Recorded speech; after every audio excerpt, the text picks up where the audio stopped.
A bondade de Deus vem sobre todos, mas a gratidão é uma escolha de cada um. Olá, seja bem-vindo. Aqui nós estudamos a Bíblia. Estudamos agora o Evangelho de Lucas, capítulo 17. Nesse momento, estamos retomando a partir do verso 11. Jesus está em sua grande jornada rumo a Jerusalém, viajando pelo país, com várias idas e vindas, e nesse momento da história está na divisa entre Galileia e Samaria. Galileia é a porção mais ao norte de Israel, Samaria é uma porção mais central e Jerusalém está lá no sul. Os samaritanos, eles tinham consideráveis problemas com o povo de Israel, porque eles eram uma nação que era miscigenada com outros povos, o que não era o problema, já que em Israel se sabia de muita miscigenação entre o povo de Israel, né? Por exemplo, a linhagem de Jesus que vinha do rei Davi, o grande rei, lá atrás tinha Ruth, que era uma mulher moabita, do povo de Moabe, um povo estrangeiro. Então, a questão não era essa. A questão é que o povo de Samaria tinha uma religião que misturava a religião do Deus vivo com outras práticas pagãs. É uma religião que foi criada ali em Samaria, realmente dessa fusão, da junção do sacerdócio santo com as religiões de povos estrangeiros que habitaram naquela região. Então, era um pessoal que tinha muita divisão com Israel, havia uma animosidade mútua, havia ali toda uma relação de desprezo, às vezes até ódio entre eles. Então, Samaria tinha essa questão, né? Por isso que os samaritanos eles não tinham uma boa relação com o povo de Israel. Jesus entrou num povoado e nesse momento chegaram-se a ele, se aproximaram 10 leprosos.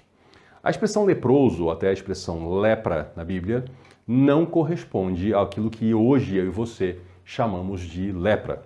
Nós hoje consideramos uma doença específica chamada de lepra e naquela época se chamava de lepra todos os quadros danosos de superfícies. Então, por exemplo, o mofo era chamado de lepra. Certas formas de fungos que davam nas paredes da casa eram chamados de lepra e várias doenças de pele também. Então é um termo que se a gente não entender a gente faz confusão, porque a palavra lepra hoje na língua portuguesa designa uma coisa e essa palavra aqui na Bíblia designa outras coisas, inclusive o que nós chamamos de lepra. E como é que funcionava isso? Bom, o sacerdote era a autoridade para esses assuntos. Ele era uma pessoa instruída por condição de vida, né? O sacerdote já nascia na linhagem sacerdotal, era preparado para isso a vida inteira. Então, se alguém aparecia com doença de pele, essa pessoa deveria ser examinada pelo sacerdote, que daria, então, o veredito se essa pessoa tinha uma dessas doenças chamadas lepra ou outra coisa. Se ele dissesse que era lepra, essa pessoa, então, passava por um processo de exame, né? Se esperava uma confirmação do quadro, confirmando, ela era excluída do convívio social para não gerar contaminação em toda a comunidade. Então, os leprosos viviam à parte da comunidade, viviam normalmente em grupos, em colônias de leprosos, eram obrigados a manter distância, a anunciar sua presença, se dizendo sempre leproso, e tinham toda uma questão de segregação realmente da comunidade, pelo medo, pela possibilidade de uma contaminação ampla.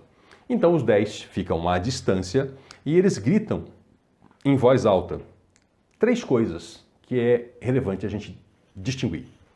Jesus, eles estão chamando o nome dele, então eles sabem quem é aquele indivíduo.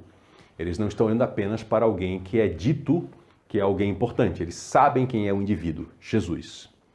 Mestre, né, em hebraico, Rabi, se referem a ele como alguém importante em Israel, alguém que tem conhecimento dos assuntos de Deus, um professor. E aí a terceira parte. Essa é o diferencial. Tem piedade de nós.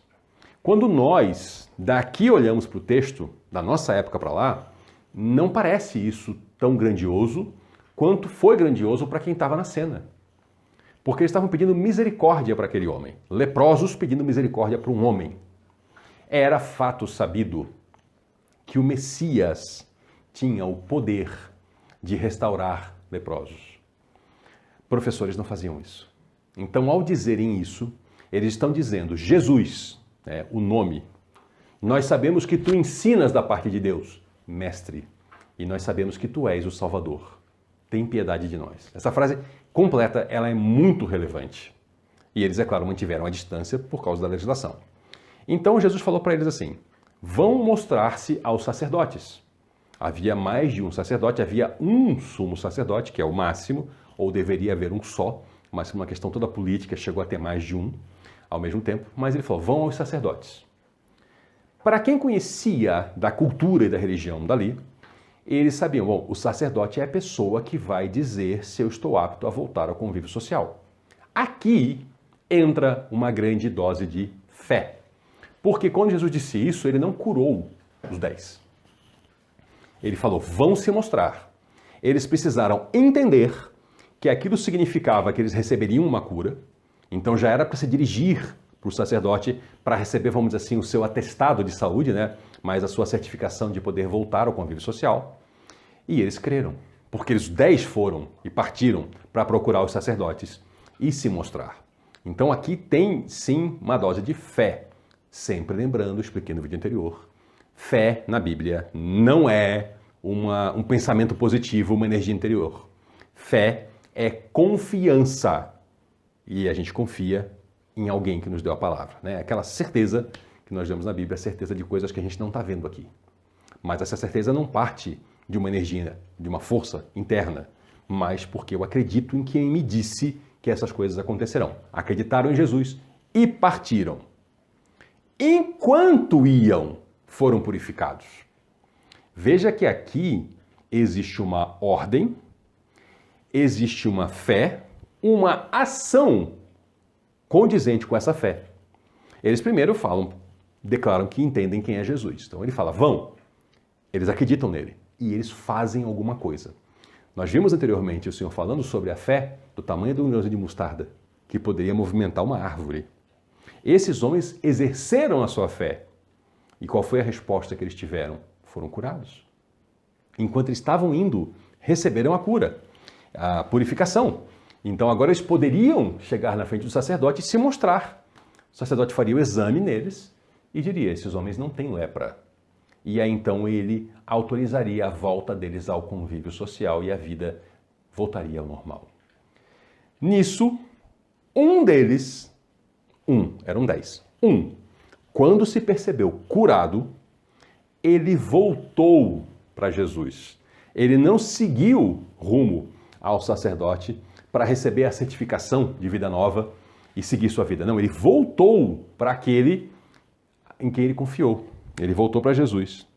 E ele voltou louvando a Deus em alta voz. O homem não se conteve. Veja que ele tem uma percepção que ali ele recebeu uma visita da mão divina. Então ele fala bem de Deus. Louvar é isso, tá? Louvar, tem gente que pensa que louvar é cantar. Tem gente até que usa como sinônimo, né? Ah, vamos cantar aquele louvor como se fosse aquela música. Não, louvar é falar bem de Deus. Que pode ser por meio de uma música, pode ser por meio da sua fala, das suas ações, enfim. Prostrou-se aos pés de Jesus. O ato de se prostrar também aqui nessa cultura é muito significativo, tá? Uma pessoa não se prostrava, um judeu ou mesmo um samaritano que tinha aquela religião mais misturada, não se prostrava diante de pessoas. Ele estava reconhecendo novamente que Jesus é o Messias, o Salvador do mundo. Novamente ele reconhece. E esse que fez isso, ele era samaritano. Veja que os 10 que andavam juntos tinham judeus e samaritanos. Apesar daquela divisão entre esse povo, todos eram excluídos das suas respectivas sociedades. Então a lepra os uniu, eles andavam juntos. Esse que voltou era samaritano. E o Senhor Jesus perguntou, não foram purificados todos os 10? Onde estão os outros 9? Não se achou nenhum que voltasse e desse louvor a Deus, a não ser esse estrangeiro? Porque para um judeu, o samaritano era um estrangeiro, era um não meu povo, um outro povo. E o Senhor vê assim, 10 purificados, só um, e ainda um que não é do povo de Israel, é o que volta, louvando a Deus. Então ele falou, levante-se e vá, sua fé o salvou. 2 termos que eu quero aqui destacar para você. O Senhor fala não em cura, mas em purificação. Lucas também usa o termo purificação. Porque a lepra, ela não só era uma doença do corpo, ela era também algo que tornava a pessoa cerimonialmente impura. Por isso que é o sacerdote que faz a inspeção, né? Então a lepra, ela tinha esse caráter de impureza para os aspectos do culto. para todos os cerimoniais, por isso purificado. E o Senhor fala, levante-se e vá, a sua fé o salvou.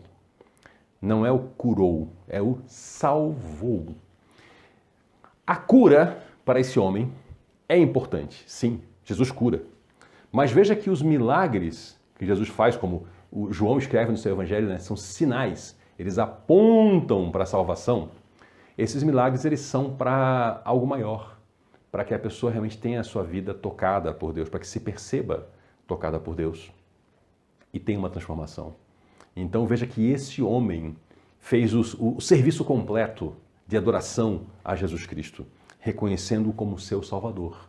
E aí o Senhor falou, vai, agora vai, a tua fé te salvou.